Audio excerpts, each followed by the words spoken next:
ಗೇರುಸೊಪ್ಪೆ ಮನೆತನದ ದಂಡನಾಯಕರ ಮನೆತನ ಅಂತಂದ್ರೆ ಅವರಲ್ಲಿ ಇರುವಂಥವರಲ್ಲಿ ಹಿರಿಯವರು. ಈಗ ಇವರಿಗೆ 70 ಇವೇ ಎರಡು ನಮ್ಗೆ ಆಸ್ತಿಲಿ ಹಿಂದಿನ ಕಾಲದಾಗ ಬಿಟ್ಟು ಹೋದವು. ಇವೇ ಎರಡು ಆಸ್ತಿ ಇದೆ. ಏನಕ್ಕೆ ಬಳಸ್ತಾ ಇದ್ರೆ ಈ ರೀತಿ ಖಡ್ಗ? ಅದು ಹಿಂದೆ ಇನ್ನೊಂದಿದೆ. ಇವು ಯುದ್ಧಕ್ಕೆ ಬಳಸಾವು ಇವೆಲ್ಲ. ಏನ್ ಸಕ್ಕದಾಗಿದೆ ಆಕಾಶ್ ನೀರು ಅಲ್ವಾ? ಎಷ್ಟು ಇಷ್ಟಡೆಗೆ ಸಿಕ್ಬಿಟ್ಟಿದೆ ನೋಡಿ.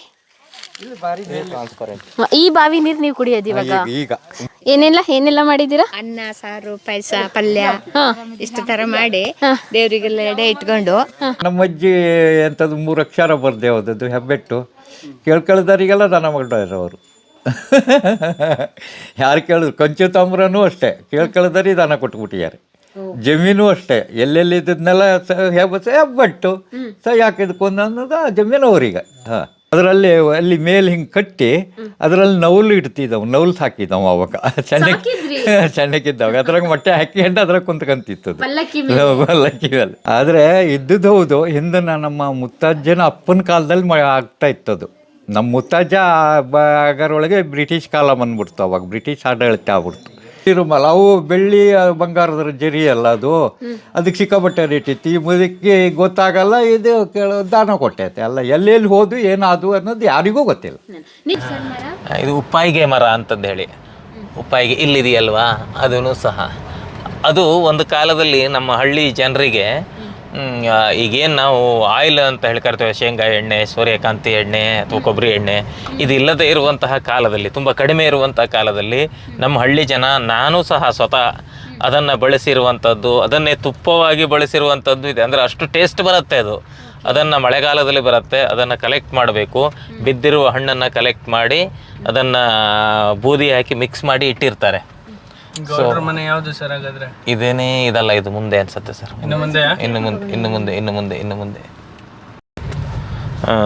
ಅದನ್ನು ಮಳೆಗಾಲದಲ್ಲಿ ಒಣಗಿಸಿ ಬೂದಿ ಹಾಕಿ ಮಿಕ್ಸ್ ಮಾಡಿ ಇಡ್ತೀವಿ. ಬಿಸಿಲು ಬಂದ ತಕ್ಷಣ ಅದನ್ನೇನು ಮಾಡ್ತೀವಿ, ಕಣದಲ್ಲಿ ಬೀರ್ತೀವಿ, ಒಣಗತ್ತೆ ಅದು. ಅದು ಸ್ವಲ್ಪ ಹಿಂಗೆ ಅಲ್ಲಾಡಿಸಿದ ಅವಾಗ ಸೌಂಡ್ ಬರುತ್ತೆ. ಹಾಗೆ ಬಂದಿರತಕ್ಕಂಥದ್ದನ್ನು ಅದನ್ನು ಬಿಡಿಸ್ತೇವೆ. ಒಳಗಡೆ ಬೀಜ ಇರುತ್ತೆ. ಆ ಬೀಜವನ್ನು ಏನು ಮಾಡ್ತೀವಿ, ಈಗೆಲ್ಲ ಮಿಲ್ಲಿಗೆ ಕೊಡ್ತೀವಿ. ಆವಾಗ ಮನೆಯಲ್ಲೇ ಮಾಡ್ತಿದ್ವಿ, ಅದನ್ನು ಹುರಿತಾ ಇದ್ವಿ, ಬಾಣಲಿಯಲ್ಲೇ ಹಾಕಿ ಹುರಿದ ಬಳಿಕ ಅದನ್ನು ರುಬ್ತಿದ್ವಿ, ಕುಟ್ತಿದ್ವಿ. ಫಸ್ಟು ಕುಟ್ಟಿ ಆದ ನಂತರ ಅದನ್ನು ರುಬ್ಬಿ ಅದನ್ನು ಏನು ಮಾಡ್ತಿದ್ವಿ ಅಂತಂದರೆ ನೀರು ಹಾಕಿ ಮಿಕ್ಸ್ ಮಾಡಿ, ಇಷ್ಟು ಪ್ರಮಾಣದ ನೀರು ಅಂತಿರುತ್ತೆ ಅಷ್ಟು ಹಾಕಿ ಅದನ್ನು ಒಲೆಯಲ್ಲಿಟ್ಟು ಕಾಯಿಸ್ತೇವೆ. ಹೀಗೆ ಕಾಯಿಸಿದವಾಗ ಅದು ಒಂದು ಲೆವೆಲಲ್ಲಿ ಕುದ್ದಿದ ಬಳಿಕ ಏನಾಗುತ್ತೆ, ಆ ಎಣ್ಣೆಯ ಅಂಶ ಮೇಲ್ ಬರುತ್ತೆ. ಸೊ ಆ ಎಣ್ಣೆಯನ್ನು ತೆಗೆದು ಒಂದು ಬಾಟ್ಲಿಗೋ ಅಥವಾ ಒಂದು ಪಾತ್ರೆಗೋ ಹಾಕಿ ಇಟ್ಟಿರ್ತೀವಿ. ಅದು ಈ ಒಂದು ರೀತಿ ತುಪ್ಪದ ಆಕಾರದಲ್ಲಿ ಆಕೃತಿಯಲ್ಲಿ ಬರುತ್ತದು. ಅಷ್ಟೇ ಪರಿಮಳ ಇರುತ್ತದು, ಸ್ವಲ್ಪ ಡಿಫ್ರೆಂಟ್ ಪರಿಮಳ. ತುಂಬ ಒಳ್ಳೆಯದು, ಆರೋಗ್ಯಕ್ಕೆ ತುಂಬ ಒಳ್ಳೆಯದು. ಈಗ ಯಾರು ಅದು ಕಷ್ಟ ಅಂತಂದು ಹೇಳಿ ಯಾರೂ ಮಾಡೋದಿಲ್ಲ. ಮತ್ತು ಅಯ್ಯೋ ಇದೇನೇನು ತಿನ್ನೋದು ಅಂತಂದೇಳಿ ಸ್ವಲ್ಪ ನಿಕೃಷ್ಟ ಮನೋಭಾವನೆ ಅದ್ರ ಮೇಲೆ. ಆದರೆ ಉಪ್ಪಾಯಿಗೆ ಅಂತ ಬರುತ್ತೆ. ಅದರ ಮೇಲಿನ ತೊಗಟೆಯನ್ನು ಒಣಗಿಸ್ತೇವೆ, ಒಣಗಿಸಿ ಅದನ್ನು ಮಾರಾಟ ಮಾಡ್ತೇವೆ. ಈಗ ನಾನ್ ವೆಜ್ ಬಳಕೆಗೆ ಅದನ್ನು ಜಾಸ್ತಿ ಯೂಸ್ ಮಾಡ್ತಾರಂತೆ. ಸೊ ಹಾಗಾಗಿ ಅದು ವ್ಯಾಪಾರ ಆಗುತ್ತೆ. ಕೆಜಿಗೆ 150ರಿಂದ 200, 300, 500 ರೂಪಾಯಿವರೆಗೆ ಆಗಿತ್ತದು. ಅದಲ್ಲದೆ ಇನ್ನೂ 2 ಬರುತ್ತೆ, ಒಂದು ಗುರಿಗೆ ಹಳ್ಳು, ಇನ್ನೊಂದು ಪುನರ್ಪುಳಿ ಅಂತ ಹೇಳಿ ಕರಿತೀವಲ್ವಾ, ಅದು. ಅವೆರಡು ಬರ್ತವೆ. ಅವೆರಡು ಎಣ್ಣೆ ಬರುತ್ತೆ. ಅವುಗಳನ್ನು ಸಹ ಎಣ್ಣೆ ಮಾಡ್ತಾರೆ. ಅವುಗಳನ್ನು ಕರಿಯೋದಕ್ಕೆ ಮಾತ್ರ ಬಳಸ್ತಾರೆ.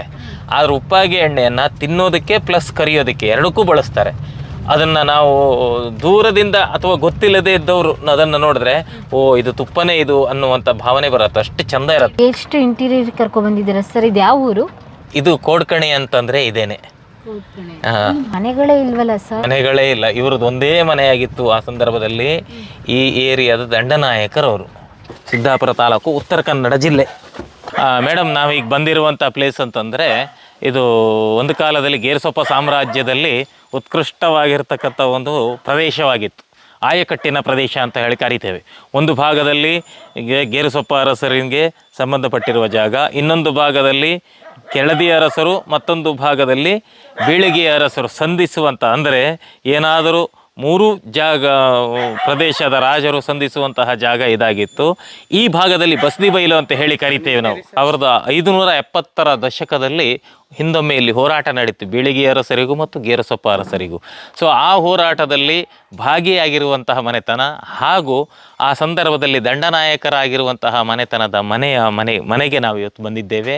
ಅದರಲ್ಲಿರ್ತಕ್ಕಂಥ ಹಿರಿಯರನ್ನು ಕೆಲವಷ್ಟು ಮಾಹಿತಿಗಳನ್ನು ಕೇಳಿ ನಾವು ತಿಳ್ಕೊಳ್ಬಹುದು ಅನ್ನುವಂಥದ್ದು ನನ್ನ ಭಾವನೆ. ಖಂಡಿತ ಸರ್. ಅವ್ರ ಹೆಸರು?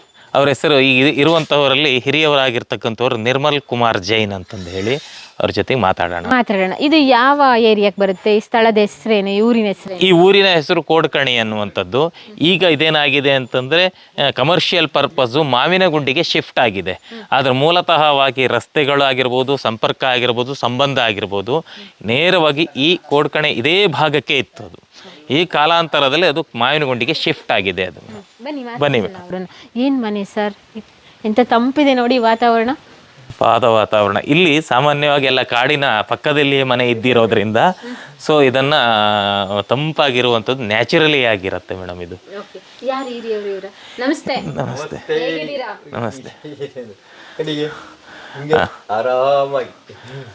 ಇವ್ರ ಹೆಸರು ನಿರ್ಮಲ್ ಕುಮಾರ್ ಜೈನ್ ಅಂತಂದು ಹೇಳಿ. ಈಗೇನು ನಾನು ಇಷ್ಟೋ ತನಕ ಹೇಳಿದ್ನಲ್ವಾ ಗೇರುಸೊಪ್ಪೆ ಮನೆತನದ ದಂಡನಾಯಕರ ಮನೆತನ ಅಂತಂದ್ರೆ ಅವರಲ್ಲಿ ಇರುವಂಥವರಲ್ಲಿ ಹಿರಿಯವರು. ಈಗ ಇವರಿಗೆ 70 ವರ್ಷ ವಯಸ್ಸು. ನಿಮಗೆ ನಿಮ್ಮ ಮನೆತನದ ಬಗ್ಗೆ ಎಷ್ಟು ಗೊತ್ತಿದೆ? ಸ್ವಲ್ಪ ನಮಗೆ ಗೊತ್ತಿರೋದು ಹೇಳಿ ಸರ್. ನೀವು ದಂಡನಾಯಕರಾಗಿದ್ರಿ, ನಿಮ್ಮ ಮನೆತನದವರು ಅಂತ ಹೇಳಿದ್ರಿ. ಮತ್ತೆ ಆದರೆ ಇದ್ದದ್ದು ಹೌದು. ಹಿಂದೆ ನಮ್ಮ ಮುತ್ತಜ್ಜನ ಅಪ್ಪನ ಕಾಲದಲ್ಲಿ ಆಗ್ತಾ ಇತ್ತದು. ನಮ್ಮ ಮುತ್ತಜ್ಜ ಆಗರೊಳಗೆ ಬ್ರಿಟಿಷ್ ಕಾಲ ಬಂದ್ಬಿಡ್ತು. ಅವಾಗ ಬ್ರಿಟಿಷ್ ಆಡಳಿತ ಆಗ್ಬಿಡ್ತು. ಅವಾಗ ಅವ ಪಟೇಲ್ ಅದನ್ನ ಗೌಡ ಆಳಲಿಕ್ಕೆ ಮಾಡಿಬಿಟ್ಟ. ಬಾಕಿ ಯಾವುದು ಮಾಡೋಕ್ಕೆ ಹೋಗಲ್ಲ ಅವ. ಆವಾಗ ನಮ್ಮ ಮುತ್ತಜ್ಜ ಅನ್ನವ. ನಮ್ಮ ಅಜ್ಜ ಚಿಕ್ಕವನ್ನ ಇದ್ದಾಗಲೇ ಮಕ್ಕಳು ನಮ್ಮ ಅಪ್ಪದಿರ್ ಸಣ್ಣಕ್ಕಿದ್ದಾಗಲೇ ಅವ್ರು ತೀರ್ಕೊಬಿಟ್ಟಿದ್ರ. ಮುತ್ತಜ್ಜ ಸಾಕೋದು ನಮ್ಮನ್ನು. ಕಡೆಗೆ ಅವರು ತೀರ್ಕೊಬಿಟ್ರು. ಕಡೆಗೆ ಎಲ್ಲ ಸಣ್ಣಕ್ಕಿದ್ದರು, ಸಣ್ಣಕ್ಕೆ ಉಳಿದ್ರು. ಹಿಂಗಾತು ವ್ಯವಹಾರ. ಪೂರ್ಣ ದಿವಾಳಿ ಹಚ್ಚಿ ಹೋತು. ಈ ಹಳೆ ಮನೇಲಿ ಸಾಮಾನು ಸುಮಾರಿದ್ದು. ಅವಾಗ ಹಂಗಾತ ಅವೆಲ್ಲ ಹೋದು. ಕಡೆಗೆಲ್ಲ ಕಳ್ಳೆ ಪಲ್ಲಕ್ಕಿ ಸಮೇತ ಇತ್ತು ನಮ್ಮದು. ಹೌದು, ಪಲ್ಲಕ್ಕಿ ನಮ್ಮದು ಇದೆ. ಆವಾಗ ಒಂದು ದೊಡ್ಡ ಮರದ ಕಣಜ, ಭತ್ತ ತುಂಬ ಕಣಜ ಇತ್ತು ಅವಾಗ. ಅದ್ರ ಮೇಲೆ ಇಡ್ತಿದ್ದವು ನಾವು. ಅದರಲ್ಲಿ ಅಲ್ಲಿ ಮೇಲೆ ಹಿಂಗೆ ಕಟ್ಟಿ ಅದರಲ್ಲಿ ನೌಲು ಇಡ್ತಿದ್ದವು. ನೌಲು ಸಾಕಿದ್ದವು ಅವಾಗ ಸಣ್ಣಕ್ಕಿದ್ದವಾಗ. ಅದ್ರಾಗ ಮೊಟ್ಟೆ ಹಾಕಿಕೊಂಡು ಅದ್ರಾಗ ಕುಂತ್ಕೊಂತಿತ್ತು ಪಲ್ಲಕ್ಕಿ ಮೇಲೆ. ಅದು ಯಾರಿಗೆ ಕೊಟ್ಟರು ಗೊತ್ತಿಲ್ಲ. ಕಡೆ ನಮ್ಮ ಅಪ್ಪದಿರು. ನಿಮ್ಮ ಅಪ್ಪನ ಹೆಸರು ಏನು? ಅಕ್ಲಯ್ಯ ಅಂತೇಳಿ. ಅವರ ತಂದೆ ಹೆಸರು? ಅವ್ರ ತಂದೆ ಹೆಸರು ಪದ್ಮಯ್ಯ.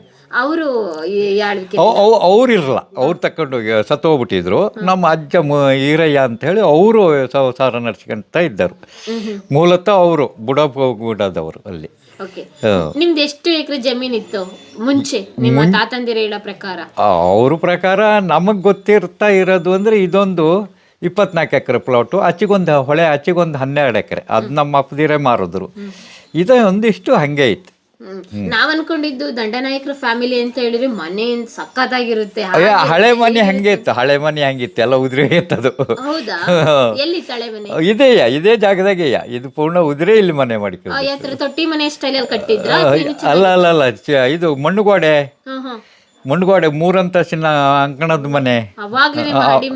ಹೌದು. ಎಲ್ಲ ತೊಲೆ, ಒಂದೊಂದು ತೊಲೆ 8-10 ಜನ ಬೇಕಿರ್ತಕ್ಕಂಥ ಕಂಬ ತೊಲೆ ಎಲ್ಲ ಇದ್ದು ಅವೆಲ್ಲ ಹೋದು. ಈಗ ಎಲ್ಲ ಒಂದ್ ಬದಿ ಗೋಡೆ ಸೈಡು ಹೆಗ್ಣ ಹೊಕ್ಕ ಕೊರ ತೆಗೆದು ಬಿಡ್ತಾ. ಒಂದ್ ಬದಿ ಬೀಳೋ ತನಕ ಕಡೆಗೆಲ್ಲ ಮನೆ ಬಿಚ್ಚಿ ತೆಗೆದಾತು. ಇವಾಗ ಇದನ್ನ ಯಾವಾಗ ಕಟ್ಟಿದ್ದು? ಇದು ಇತ್ತೀಚೆಗೆ ಒಂದು 10-12 ವರ್ಷ ಆತನ, 20 ವರ್ಷ. ನಿಮ್ಮ ಮನೇಲಿ ಏನಾದ್ರು ದಾಖಲಾತಿ ನೋಡ್ಬೋದಾ? ಇವೇ ಖಡ್ಗ ಒಂದು ಬಿಟ್ರು ನಮ್ಮಲ್ಲಿ ಮತ್ತೆ ಅದೇ ಅಲ್ಲೇ ಇದಾವಲ್ಲ ಅವೇಯ.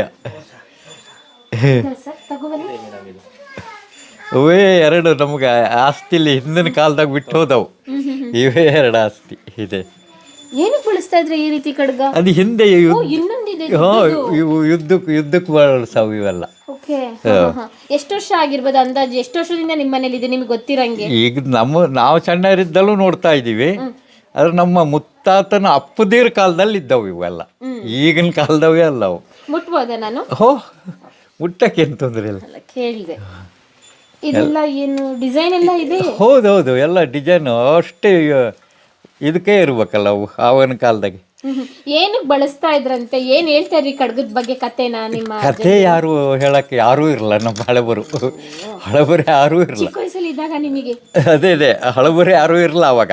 ನಮ್ಮ ಅಜ್ಜಿ ಇತ್ತು, ಅದು ಓದ್ದಳಲ್ಲ, ಅದಕ್ಕೆಲ್ಲ ಗೊತ್ತಿರಲ್ಲ ಅವಾಗ ವಿಷಯ. ಎರಡು ಇದೆಯಾ? ಇದೊಂದಿದೆ, ಎರಡಿದೆ. ಕೊಡಿಲಿ ಇದನ್ನ ನೋಡೋಣ. ಇದೆಲ್ಲ ಇಟ್ಕೊಂಡಿದ್ದೀರಲ್ಲ, ಈ ತರ ಎಷ್ಟಿದ್ದು ನಿಮ್ಮ ಮನೇಲಿ? ಇವು ಎರಡೇ ನಮ್ಮ ಹತ್ರ ಈಗ ಇರವು. ಬಾಕಿಯವೆಲ್ಲ ಏನೇನಾದ್ರು ಏನು ಮಾಡಿದ್ರು ಎಂಥದ್ದು ಗೊತ್ತಿಲ್ಲ ಅವು. ಮುಂಚೆ ಇತ್ತು. ಹೌದು, ಮುಂಚೆ ಎಂತೆಂತ ಇದ್ದು, ಸುಮಾರು ಇದ್ದು ಎಂತೆಂತವ. ನಾವು ಎಲ್ಲ ಏನಾದ್ರು ಯಾರಿಗೆ ಕೊಟ್ಟರು ಯಾರು ಬಿಟ್ಟರು ಅಂತೇಳಿ ಗೊತ್ತಿಲ್ಲ. ನೋಡಿ ಇಡೀ ನೋಡಿ ಎಷ್ಟು ಗಟ್ಟಿ ಇದೆ ಅಂತ ಹೇಳಿ, ಖಡ್ಗ ಅಂತ ಹೇಳಿ. ಇದು ಯುದ್ಧಕ್ಕೆ ಹೋಗೋ ಅಂಥದ್ದು ಇದು. ಅಂದ್ರೆ ಇದು ರಾಣಿ ಚೆನ್ನಭೈರದೇವಿ ಕಾಲದಲ್ಲಿ ನೀವು ದಂಡನಾಯಕರಾಗಿದ್ರ? ಹಾಂ, ನಮ್ಮ ತಾತಂದಿರು. ಏನ್ ಅವ್ರ ಹೆಸರು? ಅವ್ರ ಹೆಸರೆಲ್ಲ ನಮಗೆ ಗೊತ್ತಿಲ್ಲ. ಅಂದ್ರೆ ಈ ಇನ್ಫಾರ್ಮೇಶನ್ ಎಲ್ಲ ನಿಮಗೆ ಹೇಗೆ ಹೇಳಿದ್ದು? ಜನರು ಮಾತಾಡೋದಾ ಅಥವಾ ನಿಮ್ಮ ಮನೆಯವರು ಹೇಳೋದು? ಮನೆಯವರೇ ಕೆಲವರು ಗೊತ್ತಿದ್ದದ್ದೆಲ್ಲ ಹೇಳೋದು. ನಮ್ಮ ಅಪ್ಪದಿರು ಸಣ್ಣಕ್ಕಿದ್ದಾರಲ್ಲ ಅವಾಗ್ಲೂ. ನಮ್ಮ ಮುತ್ತ ಸಾಕ್ಬೇಕಾರನ್ನು ಸಣ್ಣಕ್ಕೆ, ಅವನು ಸತ್ತೋಗ್ಬಿಟ್ನ. ಯಾರಿಗೆ ಅಂತ ವಿಷಯ ಹೇಳೋಕ್ಕಾಗಲ್ಲ. ಅವರು ವಿಷಯ ಹೇಳೋಕ್ಕಾಗೋರೊಳಗೆ ಅವ್ರು ಸತ್ತೋಗ್ಬಿಟ್ರು. ಹಾಗಾಗಿ ಕಡೆಗೆ ನಮ್ಮ ಅಜ್ಜಿ ಎಂಥದ್ದು 3 ಅಕ್ಷರ ಬರ್ದೆ ಹೋದದ್ದು ಹೆಬ್ಬೆಟ್ಟು. ಕೇಳ್ಕೊಳ್ದಾರಿಗೆಲ್ಲ ದನ ಮಾಡಿದ್ರು ಅವರು. ಯಾರು ಕೇಳಿದ್ರು, ಕಂಚುತಾಮ್ರನೂ ಅಷ್ಟೇ, ಕೇಳ್ಕೊಳ್ದಾರಿ ದನ ಕೊಟ್ಬಿಟ್ಟಿದ್ದಾರೆ. ಜಮೀನು ಅಷ್ಟೇ, ಎಲ್ಲೆಲ್ಲಿದ್ದನ್ನೆಲ್ಲ ಹೆಬ್ಬಟ್ಟು ಸಹ ಯಾಕಿದ್ಕೊಂಡು ಅನ್ನೋದು ಆ ಜಮೀನು ಅವ್ರಿಗೆ. ಹಾಂ, ಆದದ್ದು ಹಿಂಗೆ. ಇವಾಗ ಎಷ್ಟು ಉಳಿದಿದೆ? ಈಗಿದೆ 24 ಎಕರೆ, ಒಂದೇ ಪ್ಲಾಟ್ ಅಷ್ಟೇ. ಮತ್ತೇನು, ಮನೇಲಿ ಎಷ್ಟು ಜನ ಇದ್ದೀರಾ? ನಾವೀಗ ಚಿಕ್ಕಪ್ಪದಿರು 3 ಜನ ಆಗಿದ್ರು. ಅವ್ರ ಮಕ್ಕಳೇ ಈಗ 3 ಜನ ಇರೋ. ಚಿಕ್ಕಪ್ಪದಿರು ಯಾರೂ ಇಲ್ಲ, ಮತ್ತೆ ಅಪ್ಪದಿರು ಇಲ್ಲ. ನಾ ಮದುವೆನೇ ಆಗಲ್ಲ. ಮದುವೆನೇ ಆಗಲ್ಲ. ಬಾಕಿಯವರೆಲ್ಲ ಮದುವೆ ಆಗ್ಯಾರ, ಇಲ್ಲೇ ಇದ್ದಾರೆ. ನಾನು ಮಾತ್ರ ಅಲ್ಲಿ ಎಕ್ಸ್ಟ್ರಾ ಇರೋದು. ನೀವು ಹೋಗಿ ಬಂದಿರಲ್ಲ ಅಲ್ಲಿ, ಅದ್ರಲ್ಲಿ ಇರೋದು. ಅಲ್ಲಿ ಫಾರೆಸ್ಟ್ ಜಾಗ ಮಾಡ್ಕೊಂಡು ಅಲ್ಲೇ ಕುಂತೀನಿ. ಅದೇನು ಏನಾದ್ರೂ ಪತ್ರ ರಾಣಿಯವ್ರ ಕಾಲದ ಕೊಟ್ಟಿದ್ದು? ಇಲ್ಲ, ಇದ್ದು ಅವೆಲ್ಲ ಹೋದು ಅಂದರೆ ನನಗೆ ಗೊತ್ತಿರಲ್ಲ. ನಾನು ಮನೇಲಿ ಇರಲಿಲ್ಲ. ನಮ್ಮ ಅಜ್ಜಿ ಕೂಡ ಇವರೇ ಇದ್ದಾರಲ್ಲ, ಮೋಹನ್ ಶೆಟ್ರು ಅವ್ರ ಪೈಕಿ, ಅವರೆಲ್ಲ ಹಳೆ ಕಾಗದಲ್ಲಿ ಇದು ಎಂಥದ್ದು ಹೇಳು, ವಾಲೆಗಿರಿ ಪತ್ರ ಎಲ್ಲ ಇದ್ದ ಬರಯ್ಯ. ಹೌದಾ? ವಾಲೆಗಿರಿ ಪತ್ರನೂ ಸಾಕೊಟ್ರು. 18 ಮೊಳದ್ದು ಜರಿ ರುಮಾಲ, ಆವಾಗ ಮುಂಡಾಸ ಕಟ್ಟವು ಇದ್ದಲ್ಲ, ಅವು ಜರಿ ರುಮಾಲ, ಅವು ಬೆಳ್ಳಿ ಬಂಗಾರದ ಜರಿ ಅಲ್ಲ ಅದು. ಅದಕ್ಕೆ ಸಿಕ್ಕಾಪಟ್ಟೆ ರೇಟ್ ಇತ್ತು. ಈ ಮುದಕ್ಕೆ ಗೊತ್ತಾಗಲ್ಲ. ಇದು ದಾನ ಕೊಟ್ಟೈತೆ ಅಲ್ಲ. ಎಲ್ಲೆಲ್ಲಿ ಹೋದು ಏನಾದು ಅನ್ನೋದು ಯಾರಿಗೂ ಗೊತ್ತಿಲ್ಲ. ನೀವು ಚಿಕ್ಕ ವಯಸ್ಸಲ್ಲಿದ್ದಾಗ ಇದೆಲ್ಲ ನೋಡಿದ್ರಿ? ಹೌದು, ಜರಿ ರುಮಾಲೆಲ್ಲ ಇದ್ದು 3-4 ಜರಿ ರುಮಾಲ್ ಇದ್ದು, ಒಂದೆರಡು ಅಲ್ಲ. ಇಲ್ಲಿ ಮದುವೆಗೆ ಕೇಳಕ್ಕೆ ಬರ್ತಿರು, ಅವಾಗ ಕೊಡ್ತಿದ್ರು. ಇಲ್ಲಿ ಮದುವೆಗೆ ಯಾರಾದರೂ ಇಲ್ಲೇ ಕಂಚೆ ತಾಮ್ರ ಒಯ್ತಿದ್ರು. ಇಲ್ಲೇ ಅವು ಕೊಟ್ಟಲ್ಲೇ ಹೋದು. ಕಡೆಗೆ ನಮ್ಮ ಮುದಕ್ಕೆ ಅಲುಮಿನ್ ಪಾತ್ರ ಬಂತು ಅಷ್ಟೊತ್ತಿಗೆ. ನಾವು ಗಂಡಸರು ಯಾರು ಮನೇಲಿಲ್ಲ ಅಂದರೆ ಅಲುಮಿನ್ ಪಾತ್ರ ಒಳ್ಳೆ ಚಕ ಚಕ ಚಕ ಹೊಲಿತಿದ್ದಲ್ಲ, ಇದು ಇವು ಪಾತ್ರ ಕೊಡೋದು, ಅವ್ನು ಖರೀದಿ ಮಾಡೋದು. ಕಂಚು ತಾಮ್ರದ್ದೆಲ್ಲ ಕೊಡೋದು, ಅದು ನಮಗೆ ಗೊತ್ತಾದದ್ದು ಯಾವಾಗ ಹೊಸ ಲೋಟ ಕೊಟ್ಬಿಟ್ರು ಅಂತ. ಚಹಾ ಬಿಸಿ ಲೋಟಕ್ಕೆ ಹಾಕಿ ಕೊಟ್ರೆ ಅದು ಬಾಯಿ ಸುಟ್ಟ ಮೇಲೆ ಇದು ಲೋಟಕ್ಕೆ ಬರೋದಲ್ಲ ಅಂತ ಗೊತ್ತಾದದ್ದು ನಾವು ಸಣ್ಣಕ್ಕಿದ್ದವಾಗ. ಹಾಂ, ಅಷ್ಟ್ರ ಮೇಲೆ ಈ ನಮೂನಿ ದಾನ ಧರ್ಮ ಆಗಿ ಹೋಗ್ಯಾವೆ. ಎಲ್ಲ ಎಲ್ಲೆಲ್ಲಿ ಹೋಗ್ಯಾವೆ, ಯಾರ್ಯಾರಿಗೆ ಹೋಗ್ಯಾವೆ ಎಂಥದ್ದು ಗೊತ್ತಿಲ್ಲ. ನಿಮಗೆ ಬುದ್ಧಿ ಬಂದಂಗಾಗಿದ್ರೆ ಕೊಡ್ತಾ ಇರ್ಲಿಲ್ಲ? ಆಮೇಲೆ ಆಯ್ದರೆ ಮಾತ್ರ ಯಾರಿಗೂ ಬಿಡಲ್ಲ. ನಂದೊಂದು ದೇವ್ರ ಮೂರ್ತಿ ಹೋದದನ್ನ ನಾನು ತರಿಸ್ಬಿಟ್ಟಿನಿ ನಾನು. ಅವನೇ ನಮ್ಮ ಅಜ್ಜಿನ ಕೊಟ್ಬಿಟ್ಟಿರು, ಅದೇ ನಾಗರಾಜ್ ಶೆಟ್ರು ಮನೆಯವರಿಗೆ. ಹಿಂಗೆ ಅಂದರು, ಬಸ್ತಿಲ್ ತಗೊಂಡು ಇಡ್ತಾರೆ ಬಿದ್ರೂರಾಗೆ ಅಂತ ಹೇಳಿ ಕೊಟ್ಟಿನಿ ಅಂದರು. ನನಗೆ ನೆತ್ತಿಗೆ ಪಿತ್ತ ಎಲ್ಲಿ ಏರ್ತೇನ, ನಿನ್ನೂ ಸೇರಿಸಿ ಒಳಗೆ ಹಾಕ್ತೀನಿ. ಈಗ ಪೊಲೀಸ್ ಕಂಪ್ಲೇಂಟ್ ಕೊಟ್ಟು ದುಡ್ಡು ಕೊಡ್ತೀನಿ, ಬಸ್ ಹತ್ತು ತಗೊಂಡು ಮೂರ್ತಿ ತಗೊಂಡು ಮನೆಗೆ ಬಾಂದೆ ತಗೊಂಡು ಬಂತು. ಕಡೆಗೆ ಅವ್ರ ಮನೆಯವ್ರು ನಂಗೆ ಈಗಲೂ ಭಾರಿ ಸಿಟ್ಟು ಅವ್ರ ಮೇಲೆ, ನನ್ನ ಮೇಲೆ. ಈಗೆಲ್ಲ ಸ್ವಲ್ಪ ಸಮಾಧಾನದಾಗ ಇದ್ದಾರೆ. ಇಲ್ದಾರೆ ನನ್ನ ಮೇಲೆ ಭಾರಿ ಸಿಟ್ಟು, ಮಾತಾಡ್ತಿತ್ತಿರಲ್ಲ. ಅದು ತಂದು ಇಲ್ಲಿ ಇಟ್ಕೊಂಡ ಮೇಲೆ ನಮ್ಮ ಸೋದೆ ಸೋಮ್ಯರೊಬ್ಬರು ಇದ್ದರು. ಅಲ್ಲಿ ದಸರಾ ಮಾರ್ನಮಿ ಪೂಜೆಗೆ, ದಸರಾ ಪೂಜೆಗೆ ಬೇಕು ಅಂತ ತಗೊಂಡು ಹೋದ್ರೆ ಅಲ್ಲೇ ಇಟ್ಕೊಬಿಟ್ರು. ನನ್ನ ಕೈಯಾಗೆ ಎತ್ತುಕೊಟ್ಟು ಮೂರ್ತಿ ತಂದು ಕೊಡಲೇ ಇಲ್ಲ. ಕಡೆ ನಮ್ಮ ಅವ್ವನ ಹತ್ರ ಹೇಳಿದೆ, ಹೋಗಿ ತಗೊಂಡು ಬಾ ಮೂರ್ತಿಯ. ಇಲ್ದೇ ಸ್ವಾಮಿಯರನ್ನು ಸೇರಿಸಿ ಒಳಗಾಗ್ತೀನಿ ಅಂತ ಹೇಳು ಅಂತ ಹೇಳಿ ಕಳಿಸ್ದೆ. ಕಡೆಗೆ ಮನೆಗೆ ಬಂದು ಯಾವ ದೇವರ ಮೂರ್ತಿ? ಶಾರದಾ ಮೂರ್ತಿ ಅದು. ಏನು ಕಂಚಿಂದ ಕಂಚಿಂದು ನಿಮ್ಮ ವಂಶ ಪರಂಪರೆಯಾಗಿ ಬಂದಿದ್ದು? ಅದು ಸಿಕ್ಕದ ಮೂರ್ತಿ ಅಮ್ಮನವರು. ಎಂಥದೇ ಆಗಲಿ ಹಳಬರು ಚಿಕ್ಕದು ತಂದು ಇಟ್ಟದ್ದು ನಾವು ಕೊಡಬಾರ್ದಲ್ಲ. ಅದು ಏನಾರು ಆಗಲಿ ಅದರಲ್ಲಿ ಶಕ್ತಿ ಇರಲಿ ಇರದೇ ಇರಲಿ ಅದನ್ನ ನಾವು ಕೊಡೋಕ್ಕಿಲ್ಲ. ಅದು ಮನೇಲಿ ನಿಮ್ಮನೇಲಿ ವಿಶೇಷವಾಗಿ ಹಬ್ಬ ಆಚರಣೆಗಳನ್ನ ಮಾಡೋದು ಯಾವುದು? ಯಾಕೆಂದ್ರೆ ಅವಾಗಿನ ಬಂದಂತದ್ದು ಏನಾದ್ರು ನಡೆಸ್ಕೊ ಬಂದಿದ್ದೀರಾ? ಆವಾಗಿನಿಂದ ಬಂದದ್ದು ಅಂದರೆ ದೀಪಾವಳಿ ಒಂದು, ಆದರೆ ಮಳೆ ಹಬ್ಬ ಒಂದು ಮಾಡ್ತೀವಿ. ಇದು ವಿಶೇಷ ಅಂದರೆ ಚೌಡಿ ಹಬ್ಬ. ಇಲ್ಲಿ ಯಾಕೆ ಜಟಕ ನಾಗರು ಚೌಡಿ ಇದು ವಿಶೇಷ. ಶಿವರಾತ್ರಿ ಅಮಾವಾಸ್ಯೆ ಇಲ್ಲಿ ಮಾಡ್ತೀವಿ ನಾವು. ಇವಾಗ ಏನೆಲ್ಲ ಬೆಳೀತಾ ಇದ್ದೀರಾ ಬೆಳೆ? ಇಲ್ಲಿ ಬೆಳೆ ಬೆಳೆಯೋದು ಅಡಿಕೆ, ಭತ್ತ, ಬಾಕಿ ತರಕಾರಿ ಗಿಡಗಳು ಅಷ್ಟೇ. ಅಷ್ಟೇ, ಮತ್ತೆಂತ ಬೆಳೆಯಲ್ಲ. ಶಾಸನಗಳಲ್ಲಿ ಅಥವಾ ಕಥೆಗಳಲ್ಲಿ ಜನಪದರು ಹೇಳೋ ಪ್ರಕಾರ ಏನು ಇವ್ರ ಹಿನ್ನೆಲೆ? ಸರ್, ಕೋಡ್ಕಣಿ ಮನೆತನ ಅನ್ನುವಂಥದ್ದು ಒಮ್ಮೆ ಈ ಬೀಳಿಗೆ ಅರಸರಿಗೂ ಮತ್ತು ಗೇರುಸೊಪ್ಪ ಅರಸರಿಗೂ ಒಂದು ಕಾಳಗ ನಡೆಯುತ್ತೆ. ಬಸವನ ಬೈಲು ಅಂತ ಈಗ ಎಲ್ಲ ಮುಂದೆ ಸಿಗುತ್ತೆ. ಬಸವನ ಬೈಲಿಗೂ ಮತ್ತು ಈ ಬಸಿದಿ ಬೈಲು ಅಂತ ಹೇಳಿ ಕರಿತೀವಿ. ಇಲ್ಲಿ ಕಾಳಗ ನಡೆಯುತ್ತೆ. ಈ ಕಾಳಗದಲ್ಲಿ ಏನಾಗುತ್ತೆ ಅಂತಂದರೆ ಈ ಕೋಡ್ಕಣೆ ಮನೆತನದ ದಂಡನಾಯಕರ ನೇತೃತ್ವದಲ್ಲಿ ಇರುತ್ತೆ. ಇವರ ನೇತೃತ್ವದಲ್ಲಿ ನಡೆದಿರೋ ಹೋರಾಟದಲ್ಲಿ ಬೀಳಿಗೆ ಅರಸರನ್ನು ಹಾಗೂ ಅವರ ಕಡೆಯವರನ್ನು ಇಲ್ಲಿಂದ ಸೋಲಿಸಿ ಓಡಿಸ್ತಾರೆ. ಸೊ ಹಾಗಾಗಿ ಮತ್ತು ಈ ಭಾಗದ ಒಂದು ರೀತಿಯಾಗಿರ್ತಕ್ಕಂತಹ ನಾವು ಏನಂತ ಕರಿತೀವಿ ಔಟ್ ಪೋಸ್ಟ್ ಟೈಪ್ ಇತ್ತಿದು. ಇಲ್ಲಿ ಯಾರೇ ಬಂದರೂ ಹೋದ್ರೂ ಸಹ ಇವರ ಒಂದು ಅಪ್ಪಣೆ ಬೇಕಾಗಿತ್ತು. ಹಾಗಾಗಿ ಮೊದಲಿಂದಲೂ ದಂಡನಾಯಕ ಪ್ರವೃತ್ತಿ ಹಾಗೇ ಮುಂದುವರೆದಿತ್ತು. ಜೊತೆಗೆ ಇನ್ನೂ ಏನು ಹೇಳ್ಬೋದಪ್ಪ ಅಂತಂದರೆ ಒಂದು 3 ಧರ್ಮಛತ್ರಗಳನ್ನು ಇವರು ನಡೆಸ್ತಾ ಇದ್ದರು. ಆ ಕಾಲದಲ್ಲಿ ನಾವು ಏನು ಈಗೆಲ್ಲ ಹೇಳ್ತೇವೆ ಹಿಂದಿನ ಕಾಲದ ದಾನ ಚಿಂತಾಮಣಿ ಅನ್ನುವಂಥ ಹೆಸರನ್ನು. ಆ 3 ಶಾಲೆಗಳು ಛತ್ರಗಳು ಯಾವುದಪ್ಪ ಅಂತಂದ್ರೆ ಒಂದು ಮನೆ, ಇನ್ನೊಂದು ಮಾವಿನಗುಂಡಿ ಈಗ ಹೋಗಿ ಬಂದಿರುವಂಥದ್ದು ಸ್ಮಾರಕ ಇದೆ ಇರುವಂಥದ್ದು, ಇನ್ನೊಂದು ಜೋಗಿನ ಮಠ ಅಂತ ಹೇಳಿ ಕರಿತೀವಲ್ವ ಅದು. ಆದರೆ ಇವೆರಡೂ ಕಾಲಾಂತರದಲ್ಲಿ ತಮ್ಮ ಸ್ಥಾನವನ್ನು ಕಳ್ಕೊಂಡ್ಬಿಟ್ಟು ಅದರಲ್ಲಿ ಇರುವಂತಹದ್ದು ಏನು ಮಾವಿನಗುಂಡಿ ಛತ್ರ ಇದೆಯಲ್ಲ 1940ರವರೆಗೂ ಇವರು ಸ್ವಂತ ಖರ್ಚಿನಿಂದ ನಡೆಸ್ತಾ ಇದ್ರು. ಇವರು ಹೆಚ್ಚಿನ ಭಾಗ 40ನೇ ಇಸ್ವಿವರೆಗೂ. ಆನಂತರ ಇವ್ರ ಮನೆತನವೇ ಸಹ ಅಳಿವಿನಂಚಿಗೆ ಬಂದಾವಾಗ ಅದನ್ನು ಸಹ ತೊರೆಯಬೇಕಾಯಿತು. ಆನಂತರ ಇವತ್ತು ಸರ್ಕಾರ ಅದನ್ನೆಲ್ಲ ವಶಪಡಿಸ್ಕೊಂಡಿದೆ. ಮೊದಲು ಸಂಪೂರ್ಣ ಕಾರ್ಯಕ್ಷೇತ್ರವಾಗಿರುವಂತಹದ್ದು ಇದೇ ಕೋಡ್ಕಣೆಯ ಮನೆ, ಅದೇ ಜಾಗ. ಇವತ್ತು ಈ ಮನೆಯನ್ನು ಮತ್ತೆ ರೀಬಿಲ್ಟ್ ಮಾಡಿದ್ದಾರೆ. ಅದನ್ನೆಲ್ಲ ಕೆಡವಿ ಹಾಕಿ ಹಳೆಯ ಮನೆಗಳನ್ನು ಏನು 3 ಅಂತಸ್ತಿನ ಮನೆ ಇತ್ತಲ್ಲೋ ಮಣ್ಣಿನ ಗೋಡೆಯದ್ದು, ಆ ಮನೆಯನ್ನು ಕೆಡವಿ ಹಾಕಿ ಆನಂತರ ಪುನಃ ಈ ಮನೆಯನ್ನು ರೀಬಿಲ್ಟ್ ಮಾಡಿದ್ದಾರೆ. ಇಲ್ಲಿ ಈ ಅಳಿದುಳಿದಿರತಕ್ಕಂತಹ ಕುಟುಂಬ ಜೀವನವನ್ನು ಸಾಗಿಸ್ತಾ ಇದೆ. ವಂಶಾಸ್ತ್ರ ಮೇಲೆ ಏನಾದರೂ PhD ಥೀಸಿಸು ಪ್ರಬಂಧಗಳು ಅಥವಾ ರಾಣಿ ಚೆನ್ನಭೈರದೇವಿ ಕತೆ ಒಳಗಡೆ ಇವ್ರ ಬಗ್ಗೆ ಬರುವಂತದ್ದು ಕೋಡ್ಕಣೆ ಅನ್ನುವಂಥದ್ದು ಒಂದು 3-4 ಕಡೆ ಬರುತ್ತೆ ಜನಮಾನಸದಲ್ಲಿ. ಈ ಬೆಳಿಗ್ಗೆ ಅರಸರ ಜೊತೆಗೆ ಹೋರಾಟ ಮಾಡಿರುವಂತಹದ್ದು ಮಾತ್ರ ಇದು ಸ್ಪಷ್ಟ ಇದೆ, ಇದೇ ಕುಟುಂಬವೇ ಚೆನ್ನಭೈರದೇವಿಯ ಪರವಾಗಿ. ಎಲ್ಲಾ ಸಂದರ್ಭದಲ್ಲೂ ರಾಣಿನೇ ಬಂದು ಹೋರಾಟ ಮಾಡ್ಲಿಕ್ಕೆ ಆಗೋದಿಲ್ವಲ್ಲ, ಹಾಗಾಗಿ. ಅಲ್ಲೇ ಇದ್ದಾವ ಎಷ್ಟಿದಾವೆ? 2 ಅದು ಇಲ್ಲಿಗೆ ಪೂಜೆಗೆ. ಎಂತದ್ದು ಏನ್ ಬಾವಿ ಇದು? ಇದು ಹಳೆ ಬಾವಿ, ಇದು ಆ ಕಾಲದ್ದೇ. ಸಪ್ರೇಟ್ ಇಲ್ಲಿ ಬನ್ನಿ ಇಲ್ಲಿ ಬಾವಿ ನೀರು ಕ್ಲೀನ್ ಮಾಡಿ ಇದರಲ್ಲೇ ಅಡಿಗೆ ಎಲ್ಲ ಪೂಜೆಗೆ ಎಲ್ಲ ಇದನ್ನೇ ಉಪಯೋಗಿಸೋದು. ಎಷ್ಟು ತಿಳಿ ನೀರು ಇವಾಗ್ಲೂ ಪ್ರೆಸೆಂಟ್. ಈಗ ಅದೇ ಮೊನ್ನೆ ಎಲ್ಲ ಕ್ಲೀನ್ ಮಾಡಿ ಇಟ್ಕೊಂಡು ಅದೇ ನೀರೇ ಈಗ ಉಳ್ಳಿ ಬಳಸ್ತಾ ಇತ್ತು. ತುಂಬಾ ಟ್ರಾನ್ಸ್ಪರೆಂಟ್ ಮೇಡಮ್.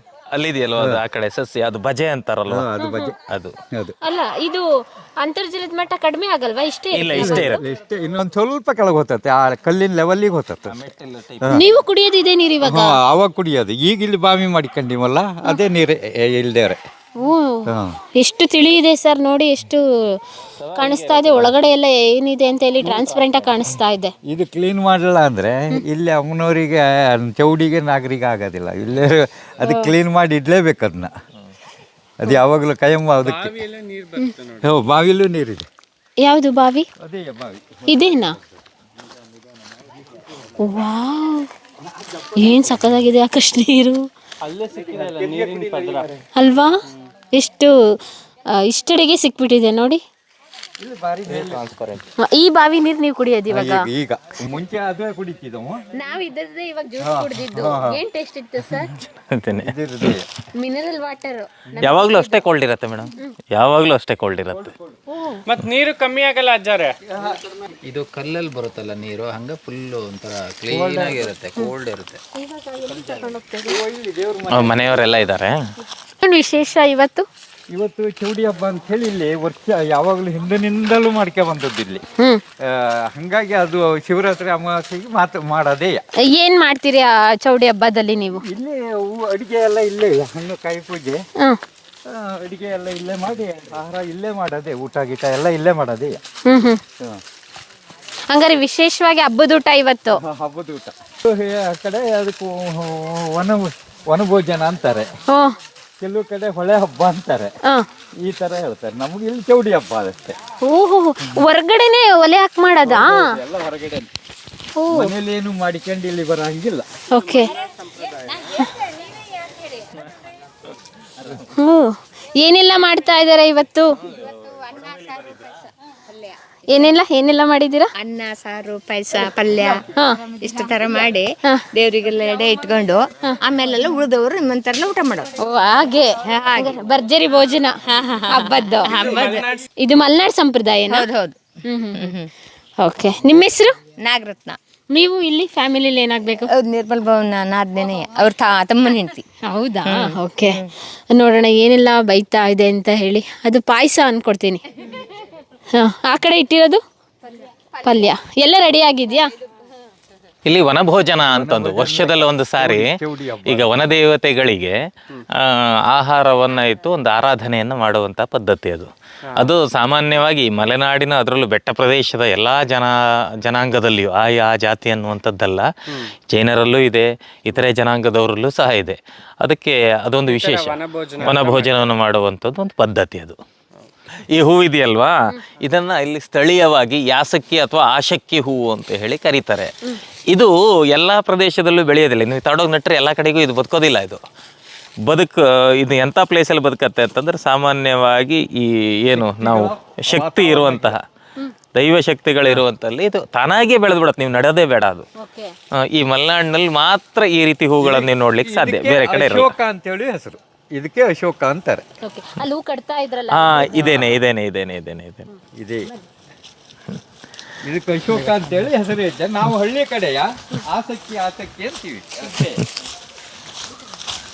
ಪ್ರಿಯ ವೀಕ್ಷಕರೇ, ನಾವು ತೋರಿಸುತ್ತಿರುವ ಇತಿಹಾಸದ ಕಥೆಗಳು ಕನ್ನಡದ ಕಲೆ, ಸಾಹಿತ್ಯ, ಸಂಸ್ಕೃತಿ, ಜನಜೀವನ, ಇತಿಹಾಸ ಸೃಷ್ಟಿಸಿದ ಜನಸಾಮಾನ್ಯರ ಅಸಾಮಾನ್ಯ ಕಥೆಗಳು ನಿಮಗೆ ಇಷ್ಟ ಆಗಿದ್ಯಾ? ಹಾಗಿದ್ರೆ ವಿಡಿಯೋ ನೋಡಿ ಸುಮ್ಮನಾಗ್ಬೇಡಿ, ಶೇರ್ ಮಾಡಿ, ಸಪೋರ್ಟ್ ಮಾಡಿ, ನಮ್ಮೊಂದಿಗೆ ಜೊತೆಯಾಗಿ. ಇದು ನೀವೇ ಬೆಳೆಸಿದ ನಿಮ್ಮ ನೆಚ್ಚಿನ ಡಿಜಿಟಲ್ ಮಾಧ್ಯಮ. ಇನ್ಮುಂದೆ ನಿಮಗಾಗಿ ಇನ್ನಷ್ಟು ವಿನೂತನ ಶೈಲಿಯಲ್ಲಿ ಬರಲಿದೆ. ನೈತಿಕ ಬೆಂಬಲದ ಜೊತೆಗೆ ಆರ್ಥಿಕ ಬೆಂಬಲ ನೀಡಿ. ನಿಮ್ಮ ಬೆಂಬಲವೇ ನಮಗೆ ಪ್ರೇರಣೆ, ಸ್ಫೂರ್ತಿ ಕೂಡ. ನಿಮ್ಮ ಬೆಂಬಲದೊಂದಿಗೆ ನಮ್ಮ ಪಯಣ ಮುಂದುವರಿಯುತ್ತಿದೆ. ಸಾಮಾಜಿಕ ಬದಲಾವಣೆಗೆ ಜೊತೆಯಾಗಿ ನಮ್ಮ ಮುಂದಿನ ಪೀಳಿಗೆಗೆ ಕರ್ನಾಟಕದ ಇತಿಹಾಸ ಉಳಿಸೋಣ.